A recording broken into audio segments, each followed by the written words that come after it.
Nagtitiwala si Health Secretary Ted Herbosa na mark to safe siya sa umuugong na sibakan sa gabinete. Tuloy lang daw sa trabaho si Herbosa at di naman daw totoo ang rigodon. Si Ivy Reyes sa Politico Update. Tila safe pa rin si Health Secretary Ted Herbosa. Wala raw kasing katotohanan ang balitang malapit na siyang masibak sa pwesto. Ayon sa source ng Politico.com, bunsod ng mga isyong kinahaharap ng DOH sa ilalim ng pamumuno ni Herbosa na pag-iisipan na raw ng Pangulo na magpalit liderato rito, lalo na't bagsak ang trust and approval ratings ng administrasyon base sa latest surveys. There's no truth to that. I think Yusek Claire already said yesterday that there is no revamp of the cabinet. But we in the cabinet all serve at the pleasure of the president. So if ever the president wants to replace me, that is the prerogative of our president. Patuloy pa rin daw ang trabaho, ani Herbosa.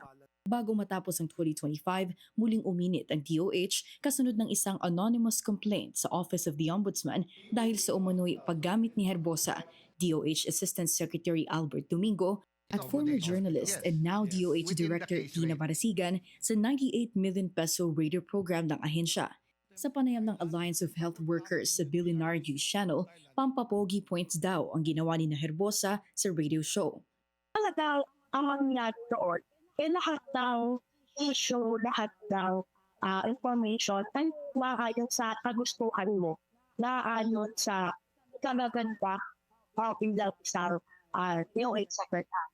Lalo na ba, yung 98 million forward, kaya pera po yun na mamamayang Pilipino na gagamitin mo ito sa sarili mong oras sa pagkakaloon mo ng papogi points. Diba? Pinamumunuan ng asawa ni Barasigan, ang producer ng programa ng Media Servicio Production Corporation. Makikita sa professional portfolio ng asawa ni Barasigan na si Franco Reyes na nagsisilbi itong head ng Current Affairs and Public Service Department ng korporasyon, kaya posibleng may conflict of interest ang pagpasok ni Barasigan sa kontrata ng programang ito. Bago naman ang reklamong ito, may isa pang isinampas sa ombudsman kaugnay ng umano'y fraternizing o malapit na ugnayan ng kalihim sa Zuellig Pharmaceutical Corporation.